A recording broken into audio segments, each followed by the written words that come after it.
Professor উজান চৌধুরী, লেখনীতে বন্যা শিকদার, পর্ব সংখ্যা ৯। হায় আল্লাহ, এই মেয়ে দেখি সামান্য চকলেট আইসক্রিমের জন্য ভালোবাসি বলে।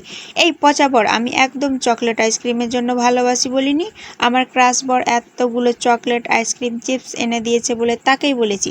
আমি আপনার মতো লুচু নই যে বিয়ের আগে ফষ্টি নষ্টি করি। উজানের মুখটা এক নিমিষে বেলুনের মতো চুপসে গেল। সে মনে মনে এক দীর্ঘশ্বাস ফেলে ভাবল, এই মেয়েটাকে নিয়ে আর পারা যায় না। সব সময় এক অক্ষর বেশি না বললে যেন এর পেটের ভাত হজম হয় না। উজান নিজেও এবার একটু মুখ বাঁকিয়ে মৌয়ের কথার পিঠে উল্টো সুর ধরে খোঁচা দিয়ে বলে উঠল, ফষ্টি নষ্টি করেছি তো ভালোই করেছি। তোমার মতো তো আর হাজারখানেক ছেলের প্রেমে হাবুডুবু খেয়ে বেড়ায়নি।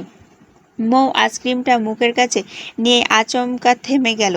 সে চোখ দুটো বড় বড় করে বলল, ছি, আপনি নিজে একটা ছেলে হয়ে আবার আরেক ছেলের প্রেমে পড়তে চান? ঘরে আমার মতো এত সুন্দর অপ্সরা বউ থাকতেও নজর এত খারাপ কেন আপনার শুনি? নাকি আপনি আসলে একজন গে? মৌয়ের মুখের এই মারাত্মক বাকি কথা শেষ হওয়ার আগে উজান রীতিমতো বিষম খেয়ে চেঁচিয়ে উঠল, just shut up Mrs Chowdhury. তোমায় কি আমি এই এত চকলেট আইসক্রিম আর চিপসের পাহাড় এনে দিয়েছি আমার সামনে বসে বসে আমারই মুখে মুখে এভাবে তর্ক করার জন্য? মৌ এক ভেঙচি কেটে বলল, সত্যি কথা শুনলে তো সবার গায়ে একটু জ্বালা ধরবেই, এটাই স্বাভাবিক। আর শুনেন মিস্টার খাটাস, আপনি মোটেও এত কিছু আমায় এনে দেননি। আপনি তো আমায় সবার সামনে নিজের বউ বলে স্বীকার করতে চান না। এগুলো সব আমার ওই ড্যাশিং আর ক্রাশ বর উজান চৌধুরী এনে দিয়েছে আমায়। আর আমি শুধু আমার বরের কথাই শুনবো। আপনার মতো খাটাস লোকের এখানে কোনো দরকার নেই। উজান নিচে নাক কুঁচকে চরম বিরক্তি নিয়ে তাকালো। ফাজিল মেয়ে একটা। ফাজিল শব্দটা শোনা মাত্র মৌয়ের ফর্সা মুখের রং মুহূর্তের মধ্যে পাল্টে লাল হয়ে গেল। সে হাতের আইসক্রিমের চট করে শেষ করে দ্রুত সোজা হয়ে দাঁড়ালো। তারপর নিজের কোমরে হাত গুঁজে গলার স্বর সপ্তমে চড়িয়ে কর্কশ কণ্ঠে প্রতিধ্বনি করে উঠল, আপনি ফাজিল, আপনার 14 গোষ্ঠী ফাজিল। খচ্চর লোক, বউকে ভালোবাসে না, শুধু কথায় কথায় বকে। উজান চরম বিস্ময়কর দৃষ্টিতে কিছু সময় এই পুচকে মেয়ের রণচণ্ডী রূপের দিকে তাকিয়ে রইল। তারপর নিজের গলার স্বর খানিকটা উঁচু করে মুখ ভাঙিয়ে উত্তর দিলে, বউ? Like seriously? তুমি বউ নও, তুমি বউ নামের অ্যাটম বোমা। হ্যাঁ, এখন তো আমাকে অ্যাটম বোমা মনে হবে। ঘরে এত সুন্দর বউ থাকতে বাহিরে ফষ্টি নষ্টি করতে পারেন কি না? উজান দাঁতে দাঁত চেপে বলে উঠল, এই ইডিয়েট, তোমার মনে হয় উজান চৌধুরী সত্যি সত্যি বাসার বাইরে ফষ্টি নষ্টি করে? আপনি কি শুধু ফষ্টি নষ্টি করেন, সাথে নাঙ্গিনীদের সাথে ঘেঁষাঘেঁষিও তো করতে পারেন, তাই এখন বউ তিতা লাগে? উজান নিজের কপাল কুঁচকে তাকালো, তারপর নিচু স্বরে জিজ্ঞাসা করলো, হোয়াট নাঙ্গিনী? একটা মেয়ের বয়ফ্রেন্ড বা প্রেমিককে যদি নাং বলতে পারে, তাহলে সেই হিসেবে আপনার ওই শিরিন পেতনি একটা আস্ত নাঙ্গিনী। উজানের মুখ দিয়ে আর কোনো কথা সরল না। সে শুধু একটা তপ্ত দীর্ঘশ্বাস পেল। উজানের ওই অসহায় অবস্থা দেখে মৌ সঙ্গে সঙ্গে আবারও একটা মুখ ভাঙালো। উজান নিজের ভেতর সমস্ত রাগ ভুলে এবার নিঃশব্দে হেসে বিছানা থেকে উঠে দাঁড়ালো এবং চলে যেতে হাঁটতে লাগলো। ঠিক তখনই কিছু একটা মনে পড়তে সে তড়িঘড়ি করে মৌয়ের দিকে ছুটে পড়ল। এই পিচ্চি, ওয়েট ওয়েট! মৌ উজানের আচমকা গলার আওয়াজ আর ঝড়ের গতির এগিয়ে আসা ভয়ে কেঁপে উঠল। তবে পরক্ষণে নিজেকে সামনে নিয়ে উজান কিছু বুঝে ওঠার আগে তার শক্ত হাতের কবজিতে নিজের ধারালো দাঁত দিয়ে কষে এক কামড় বসিয়ে দিল। উজান আউচ করে নিজের হাতটা টেনে নিল। মৌ সঙ্গে সঙ্গে দাঁত কটমট করে, খচ্চর লোক একটা, এভাবে হুটহাট চিল্লাচিল্লি করে আমায় ভয় পাইয়ে একদম মেরে ফেলতে চান? উজান নিজের হাতের কামড়ের দাগটার দিকে তাকিয়ে ফুঁ দিতে দিতে বলল, ফাজিল কেমন করে কামড় দিল, উফ কি ব্যথা! আর তুমি আবার ভয়ও পাও নাকি? আমি তো জানতাম এ দুনিয়ায় তুমি একাই সবার ভয়ের একমাত্র কারণ। কথাটা শেষ হতে মৌ নিজের বড় বড় চোখ দুটো আরো তীক্ষ্ণ করে উজানের দিকে তাকালো। মুহূর্তের মধ্যে রাগে মৌয়ের পুরো মুখটা একদম লাল টকটকে রক্তবর্ণ ধারণ করলো। বউয়ের এই রাগী চাহনি দেখে উজান এবার নিজের গলা খাঁকারি দিয়ে অত্যন্ত মিনমিনে স্বরে বিড়বিড় করে আওড়ালো, এমন করে তাকাও কেন? ভয় লাগে তো? মৌ এবারও কোনো কথা না বলে একদম ড্যাব ড্যাব করে উজানের উজানের চোখের দিকে তাকিয়ে রইল। তা দেখে উজান নিজের চোখ দুটো ছোট ছোট করে নিল, মাথাটা খানিকটা নিচু করে ফিসফিস করে, অগ্নিকন্যা প্লিজ এমন করে তাকিও না, সত্যি সত্যি আমার ভয় লাগছে। ওয়াইদা ভাই, একটা কথা বলো তো, তুমি কিভাবে জানলে জড়িয়ে ধরা মেয়েটি শিরিন? বউ নিজের ঠোঁট উল্টে বলল, কেন জানবো না, আপনার ওই ফোন দেখে জেনেছি। উজান এবার আকাশ থেকে পড়ার মতো চমকে উঠে, হোয়াট? তুমি আমার ফোন ঘেটেছো? তুমি কখন আমার ফোন ঘাটলে? মৌ এবার বিছানার ওপর একদম টান টান হয়ে দাঁড়িয়ে উজানের মুখোমুখি হলো। বিছানা দাঁড়ানোর কারণে আজ সে উচ্চতায় ঠিক উজানের সমকক্ষ হয়েছে, নয়তো মেঝেতে দাঁড়ালে সে বড় জোর উজানের চওড়া বুক অবধি পৌঁছাতে পারে। মৌ নিজের ঠোঁটের কোণে এক রহস্য ও বিজয়ের হাসি ঝুলিয়ে রাখলো। আপনার ওই ফোন তো বাসর রাতে ঠিক পরের দিনই পুরো ঘেঁটে তছনছ করে ফেলেছি আমি। আপনার কপালটা বড্ড ভালো যে ওই পেতনি শিরিনের কোনো ছবি আপনার গ্যালারিতে ছিল না, নয়তো সেই দিনই আপনাকে কুরবানি দিয়ে দিতাম। খুব ভালো করে মনে রাখবেন মিস্টার প্রফেসর, আপনি এখন আমার বর। আমার বর হয়ে যদি অন্য কোনো নারীর দিকে চোখ তুলে তাকান বা ফ্ল্যাট করেন, তবে আপনার ওই সুন্দর চোখ দুটো আমি নিজে টেনে উপড়ে ফেলবো, আর সাথে ওই মেয়েটাকে একদম খুন করে ফেলবো। মুহূর্তের জন্য উজান এক হ্যাঁচকা টানে মৌকে বিছানা থেকে নিজের শক্ত আর চওড়া বুকের ওপর টেনে নিল। আচমকা এই কাণ্ডে মৌ বড্ড ভয় পেয়ে নিজের চোখ মুখ শক্ত করে খিঁচে বন্ধ করে ফেলল। হুট করে যখন সে অনুভব করলো কারো অত্যন্ত তপ্ত আর ভারী নিঃশ্বাস তার মুখের উপর আছড়ে পড়ছে, তখন সে নিজের চোখ দুটো পিটপিট করে মেলল। চোখ খুলতে দেখলো উজান তার মুখের এতটাই কাছে ঝুঁকে আছে যে দুজনের নাকের ডগা প্রায় ছুঁই ছুঁই। উজানের এই অতর্কিত ঘনিষ্ঠতা দেখে মৌয়ের বুকের ভেতর হৃৎস্পন্দনটা যেন তড়িৎ গতিতে লাফাচ্ছে। উজান মৌয়ের চোখের দিকে গভীর দৃষ্টি রেখে হুট করে এক চিলতে বাঁকা হেসে বলে উঠল, তা কয়জনকে মারবেন মিসেস চৌধুরী? আপনার এই হ্যান্ডসাম বরকে যে অনেক মেয়ে নিজের করে চায়। মৌ এবার এক মুহূর্ত দেরি করল না, সে উজানের কলারটা নিজের ছোট ছোট হাত দিয়ে শক্ত করে চেপে ধরে অত্যন্ত দৃঢ় ও জেদি গলায় উত্তর দিল, সে কয়েকজনই আপনাকে চাক না কেন, আমি তাদের সবাইকে খুন করব। খুব ভালো করে শুনে রাখুন মিস্টার প্রফেসর, এই মিসেস উজান চৌধুরী নিজের ব্যবহারের একটা সামান্য সুতোও কখনো কারোর সাথে শেয়ার করে না, সেখানে আপনাকে তো অন্য কারোর সাথে শেয়ার করার প্রশ্নই ওঠে না। আপনি শুধু আমার, আর শুধু আমারই থাকবেন, বুঝতে পেরেছেন? পুচকে বউয়ের মুখে এই প্রথম এমন স্পষ্ট আর তীব্র অধিকারবোধের স্বীকারোক্তি শুনে উজান নিঃশব্দে হাসল। তার বুকের ভেতর এক অন্যরকম ভালো লাগা ছুঁয়ে গেল। সে আলতো করে মৌকে নিজের বুক থেকে ছেড়ে দিল এবং কোনো কথা না বাড়িয়ে শান্ত পায়ে কক্ষ ত্যাগ করল। উজান রুম থেকে বেরিয়ে যেতে মৌ নিজের বিছানায় ধপাস করে বসে নিজের মনে খিলখিল করে হেসে উঠল।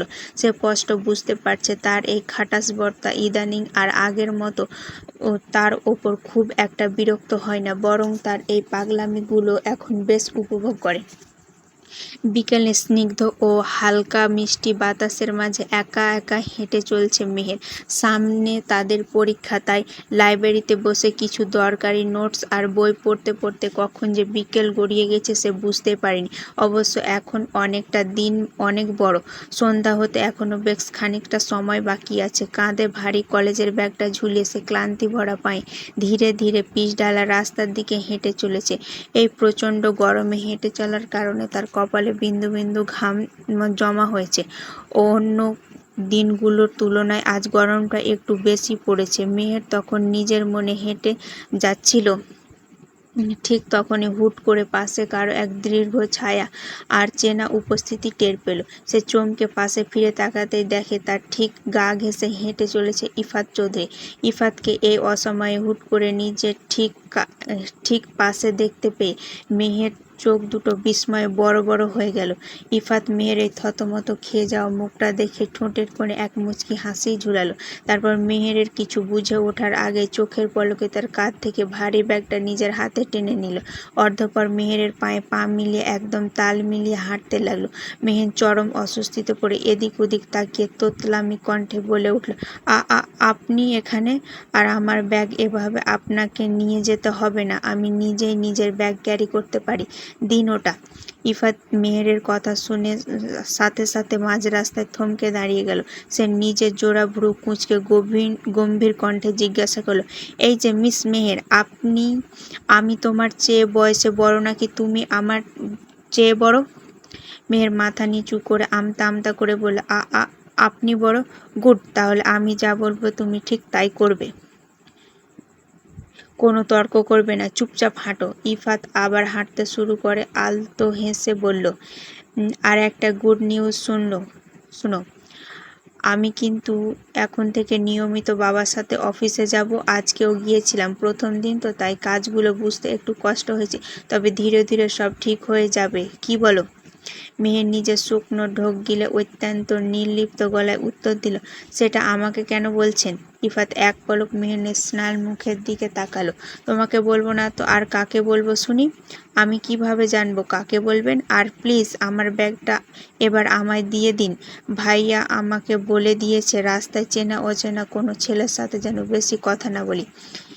এক মুহূর্ত ব্যাগটা নিজের কাছে রাখল না ইফাত। সে সজোরে মেহেরের হাতে তার ব্যাগটা ধরিয়ে দিল। তবে মেহের এই রুক্ষ উত্তর শুনে ইফাতের মনটা একটুও খুশি হলো না, বরং তার পুরো মুখটা কালো হয়ে গেল। মেয়েটা তাদের বাসা থেকে নিজেদের বাড়ি চলে আসার পর থেকে কেন যেন আবারও কেমন জানি চেঞ্জ হয়ে গিয়েছে। অথচ ওই কয়েকটা দিন যখন সে তাদের বাড়িতে ছিল তখন কত সুন্দর করে হেসে হেসে ইফাতের সাথে কথা বলতো, কিন্তু এখন তার আচরণ একদম ভিন্ন, পুরোপুরি অচেনা। সে আজ সকাল থেকে মেহেরকে কম করে হলেও 20 থেকে 30 বার ফোন করেছে, অথচ মেহের একটা ফোনও রিসিভ করেনি। কেন মেয়েটা তার সাথে এমন অদ্ভুত আচরণ করছে? ইফাত কিছুতেই তার সমীকরণ মেলাতে পারছে না। ইফাত একটু এগিয়ে গিয়ে মৃদু কণ্ঠে ডাকলো, ফুল। মেহের মনের ভেতর এক তীব্র ধাক্কা খেয়ে চমকে তাকালো। সে মনে মনে ভাবল, এই লোকটার সাথে সে যত দূরত্ব বজায় রাখতে চায়, লোকটা ঠিক ততটাই তার কাছাকাছি চলে আসে। সে কিভাবে এই পাগল মানুষটাকে বোঝাবে যে তার মনের গভীরে মেহেরকে নিয়ে যে আশা ও রঙিন স্বপ্ন বাসা বেঁধেছে তা পূরণ হওয়া এই সমাজে একদম অসম্ভব। ইফাত মুখে নিজের ভালোবাসার কথা সরাসরি প্রকাশ না করলেও মেহের তার ওই চোখের ভাষা খুব ভালো করে বুঝতে পারে। ইফাতের মনে মেহেরের জন্য কি গভীর অনুভূতি চলছে তা সে স্পষ্ট টের পায়, আর ঠিক সেই কারণে সে দূরত্ব বজায় রাখে। তবুও এই মানুষটা কেন যেন তার থেকে দূরে সরে যায় না। মেহেরকে ওভাবে চুপচাপ দাঁড়িয়ে থাকতে দেখে ইফাত কণ্ঠস্বর এবার বড্ড অসহায় শোনালো। সে আবারও জিজ্ঞাসা করলো, ফুলকন্যা, তুমি কি আমার ওপর খুব বেশি বিরক্ত? মেহের মাথা নাড়িয়ে নিচু স্বরে বলল, কই না তো, বিরক্ত হব কেন? তাহলে আমাকে এভাবে সারাক্ষণ অ্যাভয়েড করো কেন? তুমি কি জানো তোমার করা এই অ্যাভয়েড আমি একদম নিতে পারি না? তোমায় আজ সকাল থেকে আমি কতবার ফোন করলাম, অথচ তুমি একটা বারও আমার ফোনটা রিসিভ করলে না। তুমি কি একবারও ভেবে দেখেছো এতে আমার মনটা কতটা হার্ট হয়েছে, আমি কতটা কষ্ট পেয়েছি? ইফাতের এই তীব্র আকুলতা আর কষ্টের কথা শুনে মেহেরের বুক যেন ভেঙে চুরমার হয়ে গেল। সে নিজের চোখের অশ্রু লুকানোর জন্য অপরাধীর মতো মাটির দিকে তাকিয়ে মাথা নিচু করে রইল। তার মুখ থেকে একটি শব্দও বের হলো না। ইফাত মেহেরের একদম মুখোমুখি দাঁড়িয়ে তার এক হাত আলতো করে ধরতে চাইল। তার কণ্ঠে তখন অনুনয়, ফুলকন্যা, প্লিজ কিছু তো বলো। কিন্তু এবারও মেহের একটা কথাও বলল না। সে নিজের হাতটা সরিয়ে নিয়ে ছলছল চোখে ইফাতের দিকে তাকালো। ঠিক তখনই তার নজর গেল কিছুটা দূরে দাঁড়িয়ে থাকা সাব্বিরের ওপর। সাব্বিরকে দেখা মাত্র মেহের এক মস্ত বড় বাঁচার উপায় খুঁজে পেল। সে আর এক সেকেন্ডও ইফাতের সামনে দাঁড়ালো না, বরং তড়িৎ গতিতে দৌড়ে সরাসরি সাব্বিরের কাছে চলে গেল। ইফাত মাঝ রাস্তায় একা দাঁড়িয়ে অসহায় ও শূন্য দৃষ্টিতে কিছু সময় মেহেরের চলে যাওয়ার দিকে তাকিয়ে রইল। তার বুকের ভেতরটা এক তীব্র যন্ত্রণায় মুচড়ে উঠল। সে কোনোভাবে এই মেয়েটাকে বোঝাতে পারছে না যে মেহেরের প্রতি তার এই তীব্র টান কোনো সাময়িক মোহ নয়, এটা তার হৃদয়ের একদম গভীর থেকে সৃষ্টি হওয়া এক পবিত্র অনুভূতি। ইফাত নিজের অতীতে অনেক মেয়ের সাথে তো মিশেছে, অনেক রিলেশনশিপও করেছে, কিন্তু মেহেরের জন্য কেন তার ভেতরটা এমন আকুল হয়ে ওঠে? কেন মেহেরকে একটু না দেখলে, তার সাথে একটা দিন কথা না বললে মনটা ভীষণ অস্থির হয়ে যায়? এই তীব্র ছটফটানি তো সে আগে কখনো কখনো কারোর জন্য অনুভব করেনি, কিন্তু নিজের মনের এই আকুল কথাটুকু সে কিভাবে ওই অবুঝ মেয়েটাকে বোঝাবে তা ভেবে ইফাত এক তপ্ত ও দীর্ঘশ্বাস ফেলে ওখানে দাঁড়িয়ে রইল। কিন্তু সে চেষ্টা করবে, যেভাবেই হোক অবুঝ মেয়েটাকে নিজের করে ছাড়বে। দেখতে দেখতে দীর্ঘ একটা সপ্তাহ চোখের পলকে কেটে গেল। এই এক সপ্তাহে কত কিছুই না বদলে গিয়েছে। শুধু বদলায়নি উজান মৌয়ের মাঝের সম্পর্ক আর ইফাত মেহেরের মধ্যেকার সেই যন্ত্রণাদায়ক দূরত্ব। মেহের গত এক সপ্তাহ ধরে টুকটাক যাও বা কথা বলতো ইফাতের সাথে, কিন্তু গত 2 দিন ধরে সে একদমই কথা বলা বন্ধ করে দিয়েছে। এমনকি ইফাত রোজ তার কলেজের সামনে বাইক নিয়ে দাঁড়িয়ে থাকে বলে মেহের পরীক্ষা থাকা সত্ত্বেও সে 2 দিন ধরে কলেজে যাওয়া পর্যন্ত বন্ধ করে দিয়েছে। মেহেরের এই চরম অবহেলা আর দূরত্ব নিতে পারছিল না ইফাত। তাই আজ সে সব বাধা ভেঙে সোজা মেহেরের ফুফুর বাসার নিচে এসে বাইক নিয়ে দাঁড়িয়ে আছে। প্রায় 1 ঘন্টা পার হয়ে গেলেও মেহেরের এক পলক দেখার সৌভাগ্য তার হচ্ছিল না। ঠিক তখনই দোতলায় বারান্দায় এক হাতে গরম কফির মগ আর অন্য হাতে একটা বই নিয়ে এসে দাঁড়ালো মেহের। সে ছোটবেলা থেকে ভীষণ বইপ্রেমী, বিশেষ করে বৃষ্টির দিনে কফির মগে চুমুক দিতে দিতে বারান্দায় বসে বই পড়া আর ঝিরিঝিরি বৃষ্টি দেখা তার জীবনের অন্যতম প্রিয় একটা ভালো লাগা। এখন যেহেতু একদম শেষ বিকেল, এই সময় প্রতিদিন মেহেরের ফুফা ফুফি সবাই ডাইনিং রুমে বসে চা গল্প করে, কিন্তু আজ সারাদিন ধরে হওয়া ঝিরিঝিরি বৃষ্টির কারণে আবহাওয়া বড্ড ঠান্ডা, তাই বাড়ির সবাই এখন গভীর ঘুমে আচ্ছন্ন। মেহের বারান্দার গ্রিলে হাত দিয়ে নিচের দিকে তাকাতে আচমকা তার নিচের বাড়ির সামনে ভর বৃষ্টির মাঝে ইফাতকে ওভাবে বাইকের ওপর নিথর হয়ে বসে থাকতে দেখে চমকে উঠল। ঠিক তখনই আকাশের মেঘ ডাকলো এবং বৃষ্টির বেগ কিছুটা বাড়তে শুরু করলো। মেহের দোতলার বারান্দায় থেকে চারপাশ দেখে নিয়ে অত্যন্ত নিচু ও আকুল স্বরে ডাকলো, এই যে শুনছেন, এই ভর বৃষ্টির মধ্যে ওখানে এভাবে কেন দাঁড়িয়ে আছেন? কিন্তু ইফাত মেহেরের কথার কোনো উত্তর দিল না। সে নিজের বাইকের হ্যান্ডেলের গালে হাত দিয়ে ঠিক আগের মতো এক দৃষ্টিতে দোতলার বারান্দার দিকে তাকিয়ে রইল। মেহেরের ওপর থেকে আরও কয়েকবার তাকে ডাকলো, তবুও ইফাত যেন কানেই তুলল না। মেহের আর কোনো উপায় না পেয়ে নিজের কফির মগ আর বইটা টেবিলে রেখে পা টিপে টিপে সিঁড়ি বেয়ে ধীরে ধীরে নিচে নেমে এলো। সদর দরজার কাছে এসে সে আবারও ইফাতকে ডাক দিল, এই যে আপনার কি হয়েছে বলুন তো, এভাবে বৃষ্টির মধ্যে দাঁড়িয়ে আছেন কেন? ভেতরে আসুন। এবার ইফাত নিজের বাইক থেকে নেমে এক নীরব ও পাথুরে দৃষ্টি দিয়ে হেঁটে এলো মেহেরের একদম সামনে এসে দাঁড়ালো। তবে সে মেহেরের ফুফুর বাসার সীমানার ভেতর পা রাখল না। বাইরে বৃষ্টির মাঝে দাঁড়িয়ে রইল মেহের। তার দিকে একরাশ রাগী দৃষ্টি নিয়ে তাকিয়ে আছে, অথচ ইফাতের মধ্যে সেই রাগের বিন্দুমাত্র ভ্রুক্ষেপ নেই। মেহের নিজের ভ্রু জোড়া কুঁচকে ক্ষিপ্ত গলায় জিজ্ঞাসা করলো, কি হলো, কথা বলছেন না কেন? এই বৃষ্টির মধ্যে এভাবে দাঁড়িয়ে থাকার মানে কি? ইফাত নিজের ভেজা মুখটা মুছে অত্যন্ত স্বাভাবিক ও শান্ত গলায় উত্তর দিল, তোমার জন্য।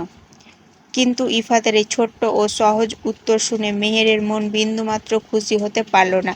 সে ভেবেছিল নিজে থেকে দূরত্ব বজায় রাখলে, ফোন না ধরলে হয়তো ইফাত একসময় তার থেকে দূরে সরে যাবে, কিন্তু এই জেদি লোকটা আজ সরাসরি তাদের বাসায় নিচে এসে হাজির হয়েছে।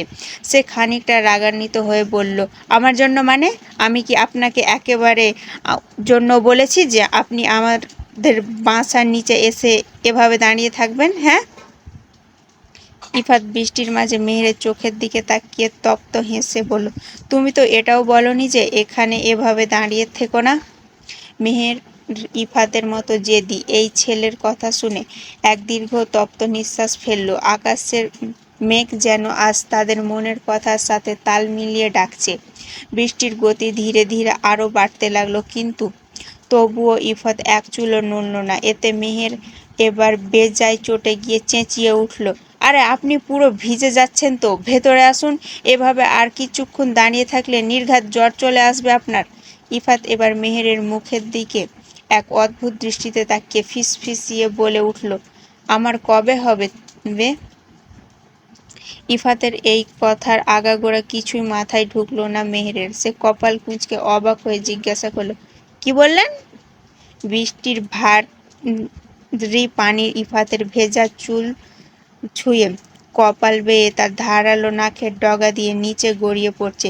সে এক দীর্ঘ নিঃশ্বাস ফেলল। সে মেহেরের ওই অবুঝ চাহনির দিকে স্পষ্ট বুঝতে পারল। তার পাঠানো শত শত মেসেজ একটাও এই মেয়েটি আজ পর্যন্ত খুলে দেখেনি। দেখলে অন্তত এই মুহূর্তে এই প্রশ্নটা করতো না।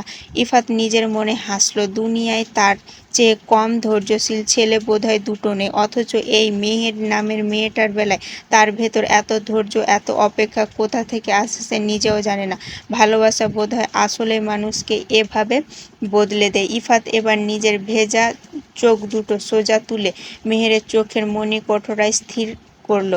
পরম আকুলতা ও ভালোবাসা মাখানো কণ্ঠে এক নিঃশ্বাসে বলে উঠল, ভীষণ ভালোবাসি ফুলকন্যা।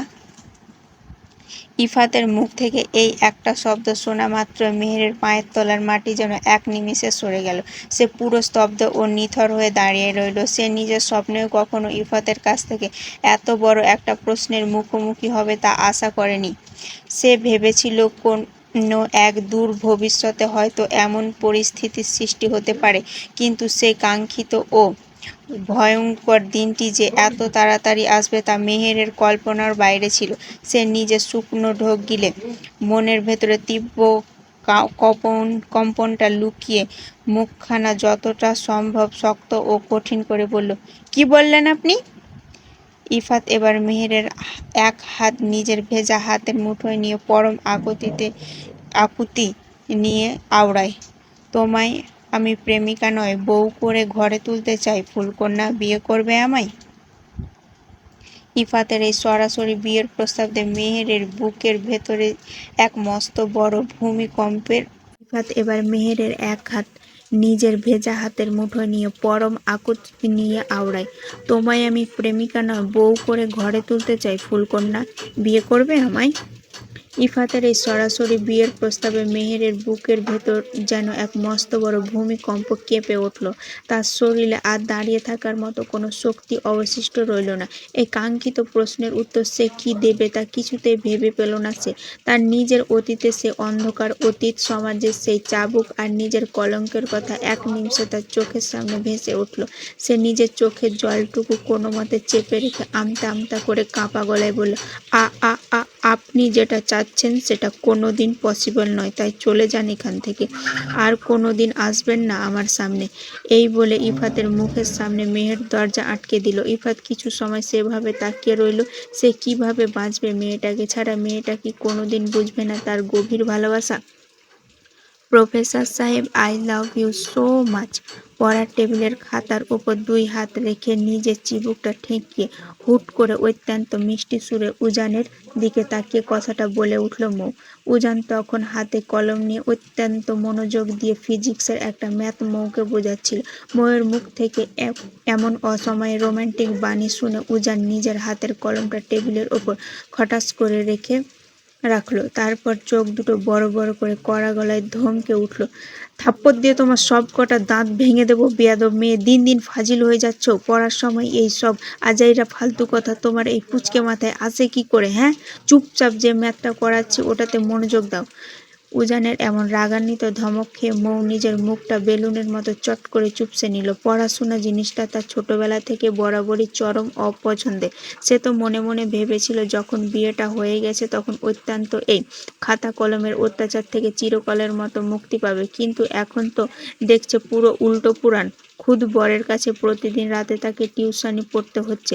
উজান প্রায় ঘন্টাখানেক ধরে মৌকে একটা ম্যাথ বোঝানোর আপ্রাণ চেষ্টা করছে, কিন্তু এই অবুঝ মেয়েটার মাথায় ফিজিক্সের সূত্র যেন কিছুতেই ঢুকতে চাইছে না। এই নিয়ে উজান যতবার বকাঝকা করছে মৌ ততবারই উল্টো কোনো না কোনো কথা বলে উজানকে আরও রাগিয়ে তুলছে। মৌ এবার নিজের একটা ফর্সা গাল উজানের দিকে বাড়িয়ে দিয়ে সব কটা দাঁত কেলিয়ে হেসে বলল, এই যে থাপ্পড় দিতে চাইলেন না, নেন দেন থাপ্পড়। তবে আমার একটা শর্ত আছে, থাপ্পড় দেওয়ার পর কিন্তু আমাকে জড়িয়ে ধরে ভালোবাসি বলতে হবে। উজান নিজের কপালে হাত দিয়ে এক দীর্ঘশ্বাস ফেলল। সে গলার স্বর কিছুটা নরম করে বলল, পিচ্চি প্লিজ, আর ফাজলামো না করে একটুখানি পড়াশোনা নিয়ে সিরিয়াস হও তো। তোমার সামনে পরীক্ষা, এমন অবস্থা হলে ভালো রেজাল্ট তো দূর, তুমি পরীক্ষায় টেনে টুনে পাস করতে পারবে কিনা তা নিয়ে আমার ঘোর সন্দেহ আছে। মৌ নিজের ঠোঁট উল্টে বলল, আমার কোনো দরকার নেই পরীক্ষায় পাস করা। দুদিন পর আপনার বাচ্চার মা হয়ে আপনার ঘর সংসার আর বাচ্চা কাচ্চা সামলে তাদের ঠিক মতো মানুষ করতে পারলে আমার জীবন ধন্য। ফিজিক্সের সূত্র দিয়ে আমার কি হবে শুনি? মৌয়ের মুখে এতটুকু বয়সে সরাসরি বাচ্চা কাচ্চা মানুষ করার কথা শুনে উজান এবার চরম বিষম খেল। এ নিজের চোখ রাঙিয়ে টেবিল ছেড়ে উঠে যায়।